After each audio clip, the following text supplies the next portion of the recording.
Good morning, friends. Myself Kedar Badeka, and today I am taking your 25th lectures of Basics of Industrial Engineering. In the last series of the lecture, we try to complete our previous chapter from your syllabus, which is about the job evaluations and the wage incentives plans.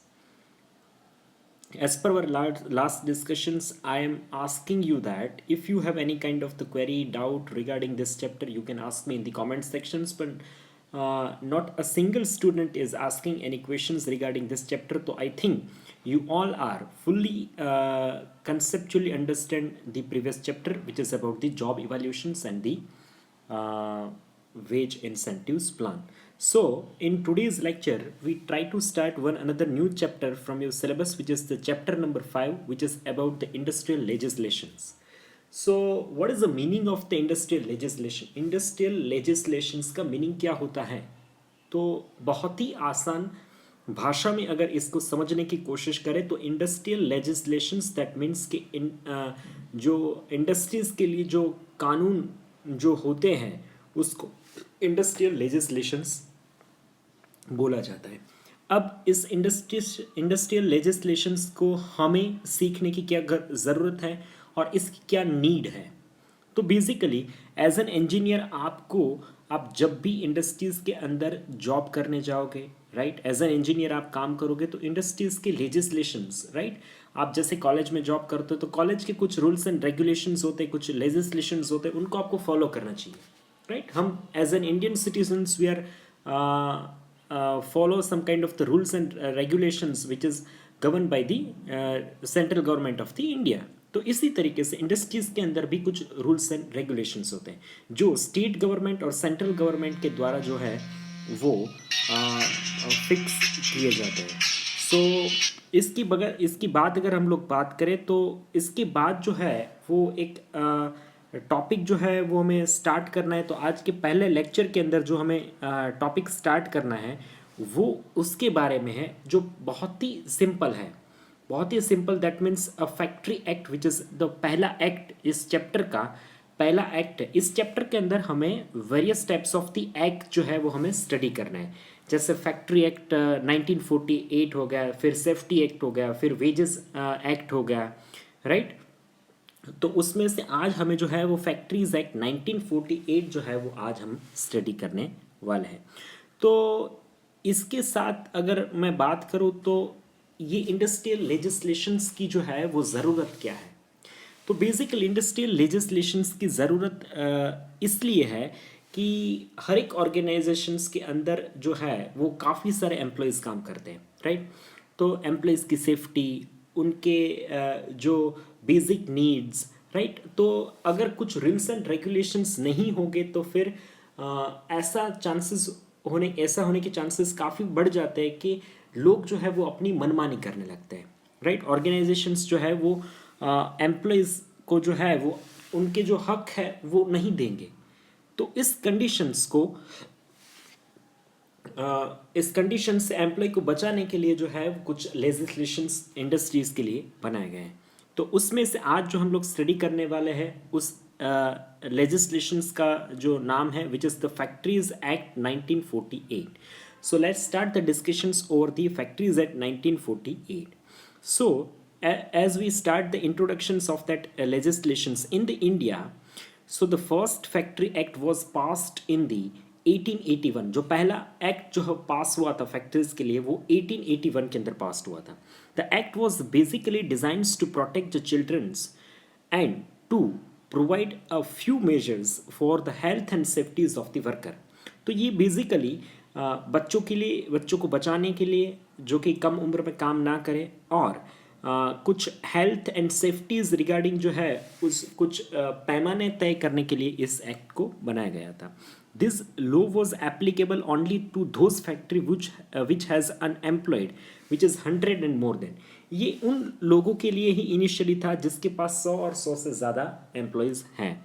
इन 1891 यानी उसके 10 साल बाद the another factory act was passed. उसके 10 साल बाद एक और act पास हुआ जिसको एक्सटेंड किया गया और ये उन लोगों के लिए भी जो है वो लागू करवाया गया कि जिसके पास 50 और 50 से ज़्यादा वर्कर है.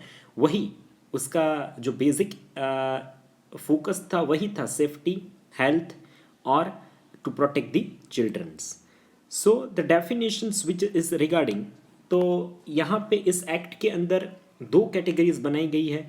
ऐसी कंपनी को कवर किया जाएगा जिसके अंदर 10 से ज़्यादा लोग काम कर रहे हैं और जहाँ पे पावर जो है वो यूज़ हो रहा है, इलेक्ट्रिसिटी यूज़ हो रही है, तो ऐसी कंपनी इसके अंदर आ जाएगी.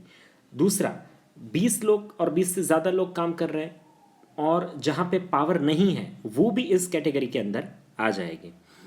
Those who are work at any time in the previous 12 month, जिन लोगों में इससे पहले 12 मंथ पहले काम किया था, shift release are also counted as a person, वो भी जो है इस लॉ के अंदर काउंट हो जाएंगे. एक्सेप्शंस इसमें किसको नहीं रखा गया है, तो कि रेलवे के जो रनिंग शेड्स होते हैं, माइंस होते हैं, होटल्स होते हैं, रेस्टोरेंट्स होते हैं, आर्म फोर्सेस है, any data processing unit that is use the computers और office work which is does not manufacturing anything, इनको इसके अंदर जो है वो इंक्लूड किया गया नहीं है. तो अब फैक्ट्री किसको बोला जाएगा, तो factory which means a premises where the anything is forwarded which is making और finishing something of article which is done up to a stage when it is ready for sale or it is suitable conditions to be put in the market. ऐसी जगह जहाँ पे कुछ बनाया जाता हो, कुछ आर्टिकल बनाया जाता हो, किसको फिनिश किया जाता हो, जो एक ऐसा स्टेज है जिसके बाद उसको सेल करने के लिए मार्केट में रखा जाएगा, ऐसी प्लेसेस को जो है वो फैक्ट्री में गिना जाएगा. So the main focus of the Factories Act is toward the health benefits of the workers. The health chapter of the act which is constant the sections number 11 to 20, इसके अंदर 11 से लेके 20 तक के sections हैं. The detailed informations of these sections is provided under the sections number as follows. So section 811 is discuss about specific issues of the cleanliness at the workplace. It is mentions in the previous that the every factory is shall be kept clean, free from the influx arises from the drain, PVs and other nuisances, and which is include there should be no accumulations of the dirts and should be removed daily, and the entire area is should be kept clean. So the sections number 12 which is discuss about the disposals of the wastewaters and the influents, every factory is should make the efficient arrangement of the treatment of the water waste influents due to the manufacturing process which is carried out at there. The sections number 13 which is discuss about the maintaining of the temperature at the workplace. Every factory is should work on the proper arrangements of the adequate ventilations and the circulations of the free airs or the fresh airs. So sections number 14 which is discuss about the proper existence of the dust and the fumes in the industries. In this part, it is mentions that the factory which deal on manufacturing process, it should take care of the proper existence of the dust, fumes and other impurity from its origin point. This section is specified regarding the artificial section number 15 which is regarding the artificial humidifications in the factories. In this, humidity level of the air in factories are artificially increased as per the provision which is prescribed by the state governments. Sections number 16 which is the overcrowding is an important issue which is specified in this sections. In this section it is mentions that the no room in the factory is shall be overcrowded to an extent that can be injurious to the health of the workers and the employed which is herein. So sections number 17 which is discussed about the under this sections there is a proper arrangements of the lighting in the factories.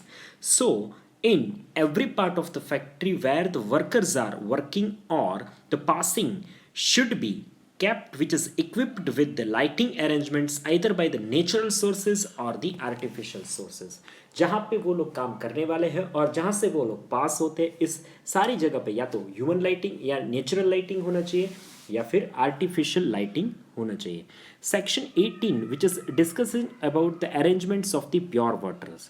So there are also some specific provisions for the suitable point of the drinking water supplies, as in this drinking water point is should not be kept within the 6 meter range of anything washing place, urinal, latrine, spitons, open drainage, carrying influence. In additions to a factory where there are more than 250 workers, there is a provisions of the cool drinking waters during the hot temperature and should be kept, यानी ऐसी जगह पे आपका drinking point होना चाहिए, या फिर ऐसे पॉइंट्स है जहाँ पे लेट्रिन हो, स्पीटॉन्स हो, आपका यूरिनल पॉइंट्स हो, ड्रेनेज लाइन हो, यहाँ से एटलीस्ट जो है वो 6 मीटर जो है वो अवे होना चाहिए।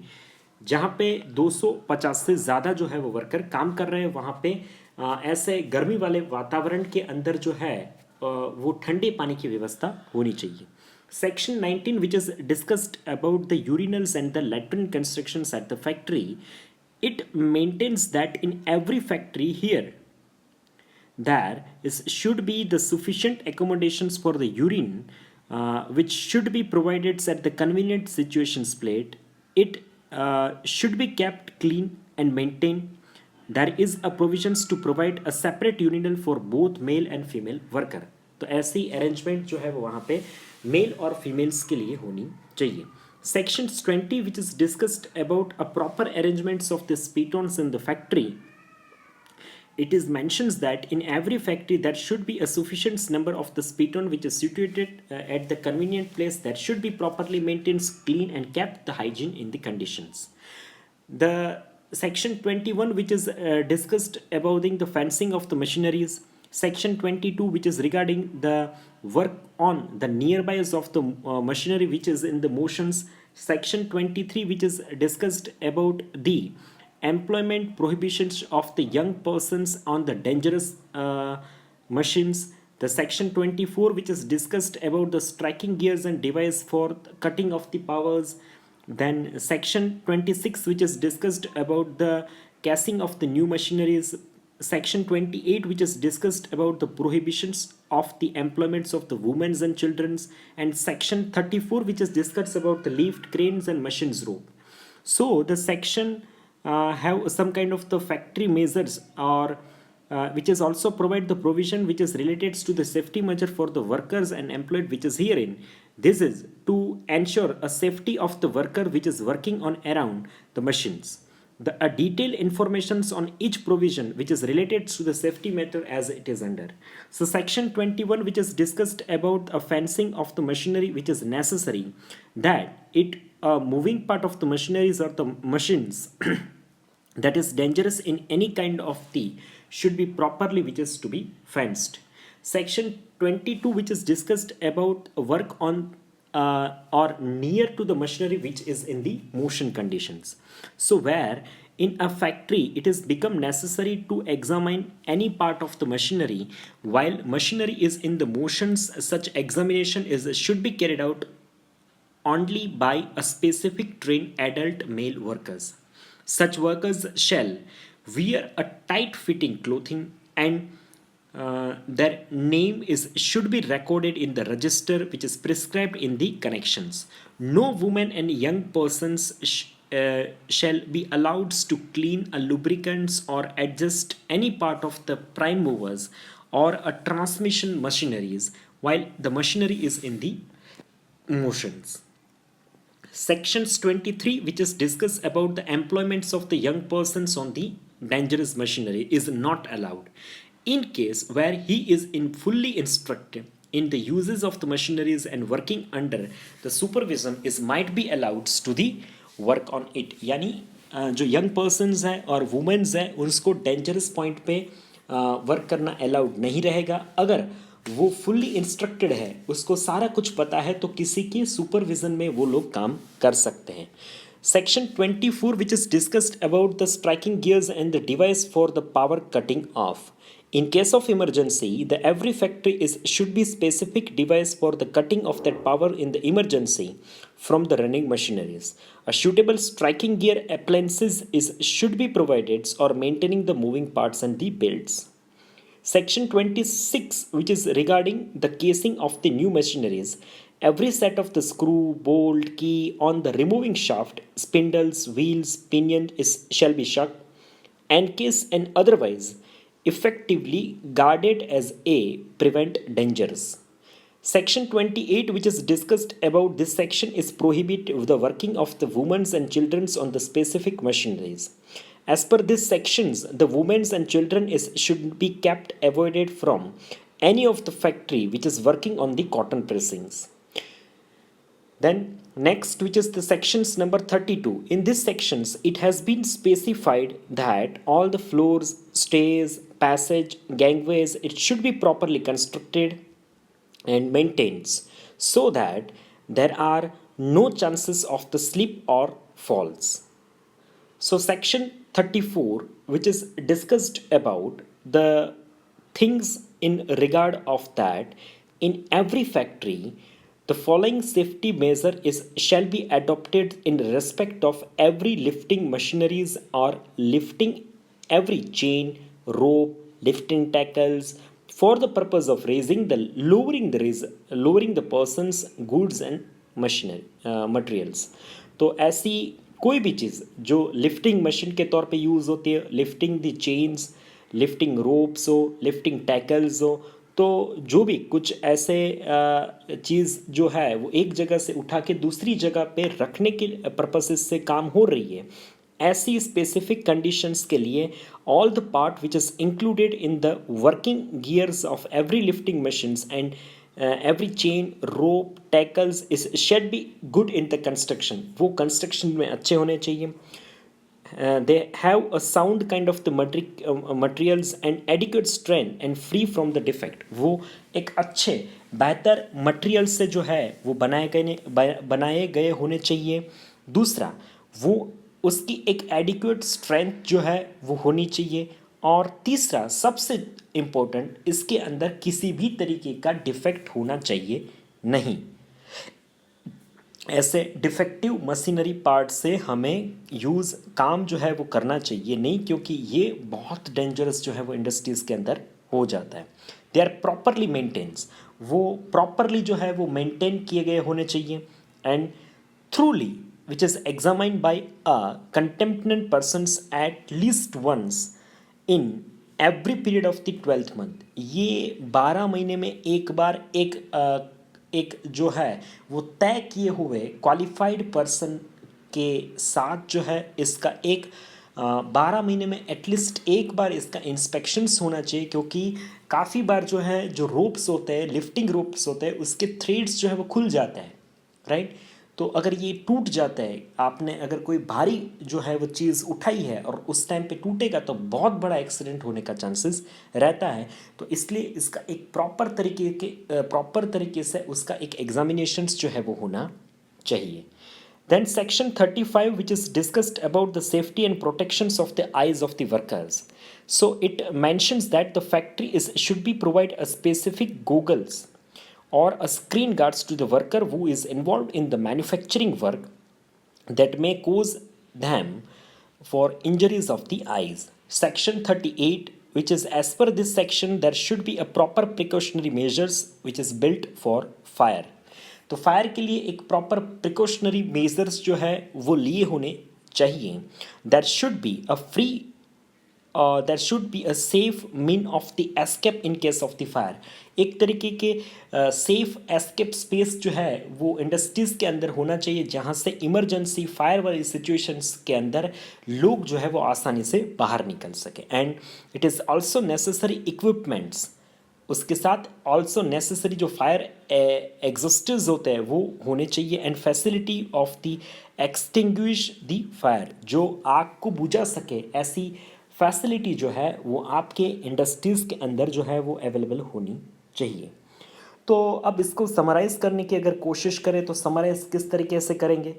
तो ये सारा जो फैक्ट्री एक्ट है, the factory act 1948 is applies to all the establishments of the employing the 10 or more worker where the power is to be used. ये यहाँ जो है वो उसको लागू किया जा सकता है जहाँ से 10 और 10 से ज़्यादा जो वर्कर काम कर रहे हैं और वहाँ पे जो है वो पावर जो है वो यूज़ हो रहा है, इलेक्ट्रिसिटी जो है वो यूज़ हो रही है. And establishments which is employing, और ऐसी जगह पे भी वो लागू किया जा सकता है जहाँ पे 20 और 20 से ज़्यादा वर्कर जो है वो काम कर रहे हैं और जहाँ पे पावर जो है वो यूज़ नहीं हो रहा है।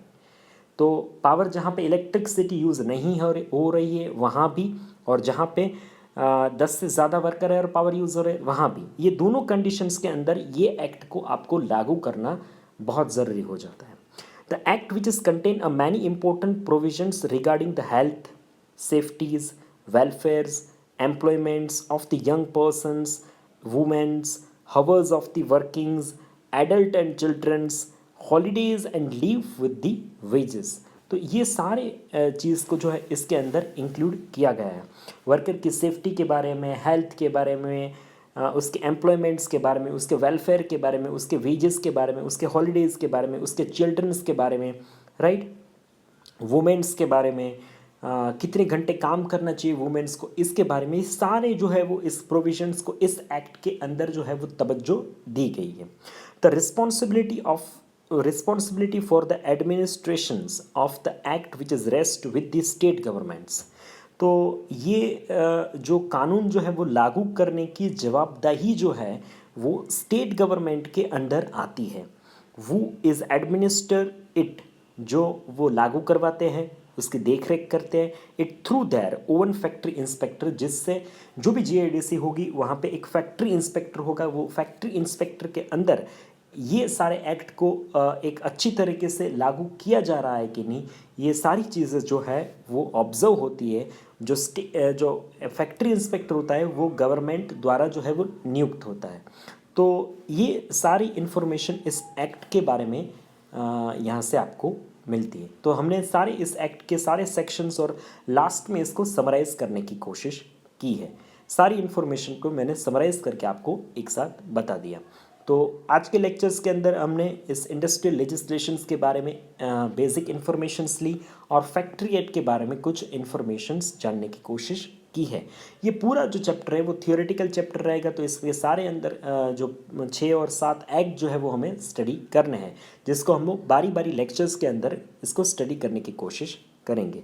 अगर आज के लेक्चर के अंदर कोई आपको कन्फ्यूजन्स है, कोई डाउट्स है, तो you can ask that questions in the comment sections. After watching this video you have to write your enrollment number into the comment sections, which is compulsory for all the students. So this is all about the today's lecture. Thank you so much for watching this video lecture.